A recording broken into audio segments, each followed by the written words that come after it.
Então, se você tem um filho, uma filha que é alfabetizado e tem acesso à tela, esquece que não viu pornografia. Claro que viu. A discussão não é se viu, quando viu. A gente precisa atualizar a discussão. Viu. Essas exposições precoces a conteúdo sexual, elas vêm mudando a postura do adulto. Elas precisam informar a postura do adulto. E aqui eu estou falando de adulto pai e mãe, mas adulto profissional de saúde, adulto professor, adulto rede de proteção à criança. E a gente está léguas atrás na nossa discussão. Inclusive, a gente profissional de saúde, vocês vão ver do que eu estou falando, né? Acho que a primeira discussão para a gente é assim, que história é essa de pornografia? O que é pornografia? Me conta.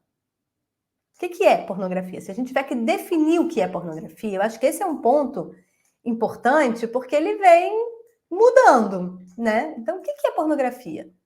Quando eu era criança, pornografia era revista. Olha que vintage. Pornografia era revista. Pornografia era conto erótico, que já existia na minha época. Pornografia era vídeo, mas era um vídeo em VHS.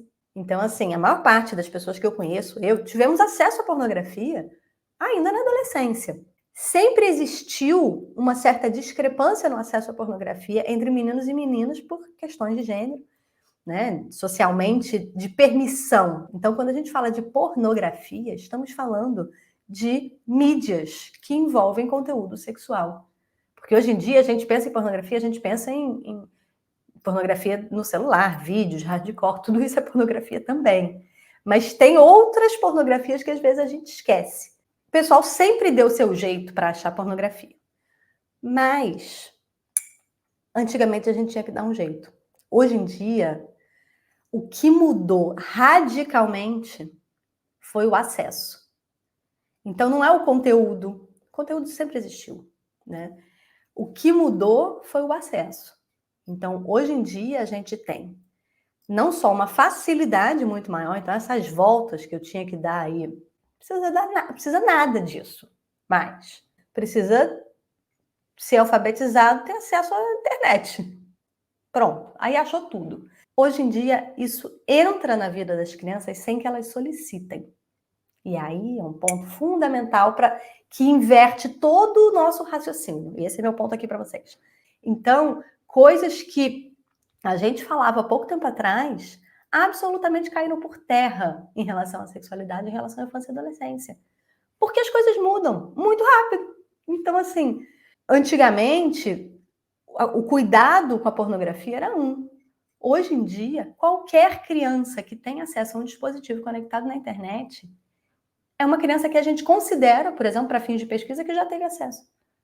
Porque é improvável que ela não tenha tido. Ouve isso que eu estou falando para vocês. Acesso à pornografia é parte da realidade da infância. E aqui estamos falando de conteúdo de forma geral. Então, aquela música, é o Big Brother. Estou chamando de pornografia, sim, porque as pessoas estão fazendo sexo no Big Brother. Né? Estão dançando de forma absolutamente sexual. Ah, mas não era para a criança estar assistindo. Quem aqui, o filho, nunca viu o Big Brother? Só quem não tem televisão em casa. E aí, se a gente não entende qual é a postura do adulto, é esperar a criança perguntar? A postura do adulto é achar que ainda não é hora da gente conversar sobre isso. Então, tem um paradigma que muda. Na medida em que isso passa a ser parte da infância, a educação sexual e a educação sobre pornografia precisa ser parte da infância. Ah, mas não é muito cedo. É muito cedo, com certeza. Mas está acontecendo. É como se você dissesse assim, guerra não é uma coisa que é parte da infância, mas se começar uma guerra hoje, esse assunto vai ter que ser parte do que você vai conversar com seus filhos. Não tem jeito. Né? Não adianta você achar, não, meu filho não está nem percebendo, está caindo bomba aqui. Não, está pensando em outra coisa. Não está. Você tem que falar sobre isso com ele. Então, quando a gente está falando de acesso à pornografia, a gente está dizendo, me escutem, porque esse é um ponto super fundamental. Quando você pensa em primeiro contato sexual, o que vem à sua cabeça? Primeiros contatos sexuais. Iniciação sexual. Vem à sua cabeça o quê? Levanta o dedo quem pensou em sexo penetrativo, perder a virgindade. Não é isso que a gente pensa? Cabeça de velho dos anos 80. Porque primeiros contatos sexuais em 2024 é a primeira vez que viu pornografia. É o primeiro nude que mandou. É o primeiro sexting que fez. Então, Iniciação sexual, hoje em dia, é virtual. É sobre fazer sexo. Precisamos atualizar as definições do que é fazer sexo na infância e adolescência. Porque eles estão fazendo sexo. Quando eles estão falando, trocando, inventando coisas juntos, eles estão fazendo sexo. Existem várias iniciativas, principalmente internacionais, de trabalhar com uma coisa que eles chamam de porn literacy, ou seja, educação em pornografia, como uma parte fundamental da educação em sexualidade, como uma parte que antecede muitas outras discussões. Então, é de onde vêm os bebês, o que são as partes íntimas, prevenção de abuso, educação em pornografia. Precisa estar ali entre a segunda e terceira infância. Precisa estar, se quiser saber quando, precisa estar no primeiro momento em que seu filho puder ver YouTube, celular, qualquer coisa sem você estar sentado do lado. Outra coisa que não é sobre é a cultura da vergonha e da demonização da pornografia. Você virar para um adolescente ou para uma criança e dizer assim, olha, isso aqui é proibido, ninguém pode fazer, isso aqui não é de criança, isso aqui não pode, isso aqui é pecado, isso aqui não pode. Você acha que a criança vai querer fazer mais ou menos? E a criança vai te contar mais ou menos. Qual é a estratégia que a gente precisa pensar quando a gente pensa em consumo de pornografia pelas crianças? A gente precisa entender que o adulto precisa estar ali dando significado.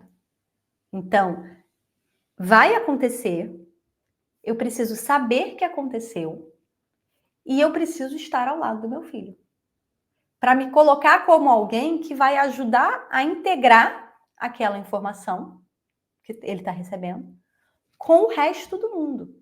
Então, não é sobre proibir. Proibir só vai fazer, sabe o quê? Aumentar a demanda no seu consultório sobre vício em pornografia. Porque todo mundo que acha que é proibido, que é um horror, que é um absurdo, é a galera que chega dizendo que é viciado.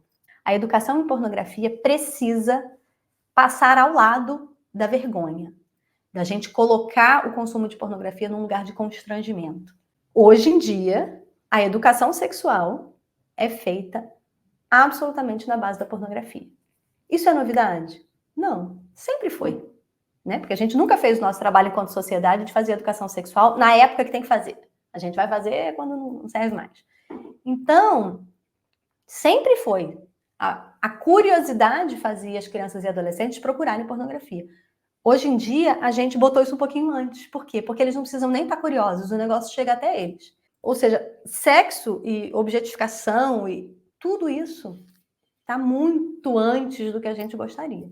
Então, precisamos trazer de forma ativa esse conteúdo. O que isso quer dizer na prática? A pessoa tem um filho, o filho alfabetizou, o filho alfabetizou e ele vai ter acesso? Porque mesmo que você faça todo o controle parental, ele vai para a casa do amigo. O amigo tem um celular e leva para a escola. E aí, ó, tchurururu, mostra.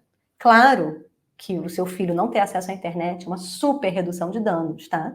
Mas é uma luta quase inglória, né? Porque se todas as crianças em volta têm acesso, se está na mídia em geral. E qual é a conversa sobre pornografia? A conversa sobre pornografia, ela deveria ser uma lição a mais da conversa sobre sexo. Só que, como hoje em dia a pornografia acontece muito antes, a gente vai precisar falar de sexo para a criança antes de falar de pornografia, porque, enfim, né? Ela não vai entender o conteúdo se você não der a base do conhecimento. Então, é trazer o assunto da sexualidade saudável para a infância. Não tem outro caminho, gente. O que eu estou chamando de sexualidade saudável? É dizer para as crianças que vai fazer sexo assim, assim? Não.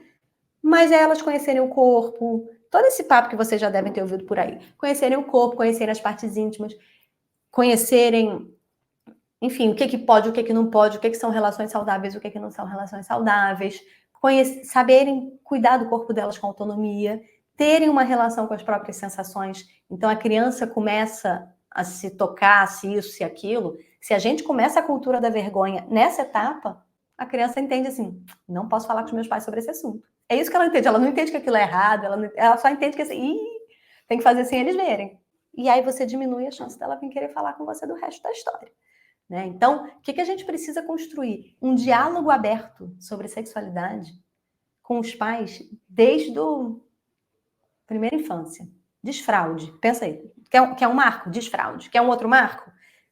Quando tiver acesso à internet. Então, entre o desfraude e o acesso à internet, a criança precisa saber um monte de coisa. Então, precisamos explicar para as crianças o que é a sexualidade que a gente gostaria que elas tivessem. Para que, quando elas tiverem contato com uma sexualidade que é muito diferente do que minha mãe disse que eu acho que era razoável, ela já tem uma certa capacidade crítica. Esse adulto poder ser alguém de confiança. Então, olha que maravilha, se eu puder ter dúvidas sobre o que é arrombado e perguntar para minha mãe. E ela me contar. E ela me contar de um jeito que eu gostei de saber. Porque se ela me contar do jeito, você não deve falar sobre isso, você não... Última vez que eu falei com a minha mãe, que ela é uma chata.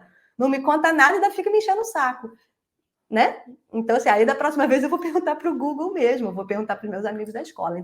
Você, profissional de saúde, tem que trazer esses conteúdos para a tua prática. Se você conversa com os pais, para orientação de pais. Se você conversa com a escola, para orientação da escola. Se você é pediatra, conversa direto com a criança, psicólogo infantil, para o cenário. E aí, alinha com os pais que você vai ter que fazer isso. Explica para eles a importância. Diz para eles com que idade as crianças vão estar vendo pornografia. Ajuda eles, traz eles para essa discussão. Né? Então, quanto mais técnico, quanto mais científico você for, quanto mais seguro você tiver do que está falando, maior a chance dessa intervenção fluir. Porque é claro que as pessoas têm muito medo. Mas, se elas souberem que elas estão num lugar seguro, elas querem. Então, precisamos criar nas crianças um pensamento crítico para que elas possam estar preparadas para quando elas verem aquilo, elas entenderem que aquilo não é sexo de verdade. Então, o que uma criança precisa saber?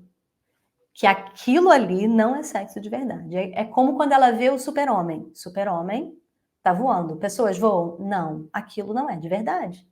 É isso, as pessoas vão fazer práticas que parecem muito maravilhosas na pornografia, mas chega lá na hora, não é. E aí dói, e aí não funciona, e não é para fazer isso. É igual você ter uma criança que vai botar uma capa de super-homem para tentar voar. É isso que está acontecendo com os adolescentes. Quando eles vão começar a ver a vida sexual que a gente considera que é de verdade, da vida real, eles já têm uma carreira de vida sexual online, que é normalmente com conteúdo violento, de violência contra a mulher e minorias, né? De práticas sexuais violentas, práticas sexuais inadequadas. Eu não estou nem falando de práticas que não geram orgasmo, eu estou falando de práticas que machucam. Práticas que, obviamente, não geram orgasmo, que se você vê, a maior parte das cenas de pornografia não são cenas que vão gerar orgasmo na maior parte das mulheres.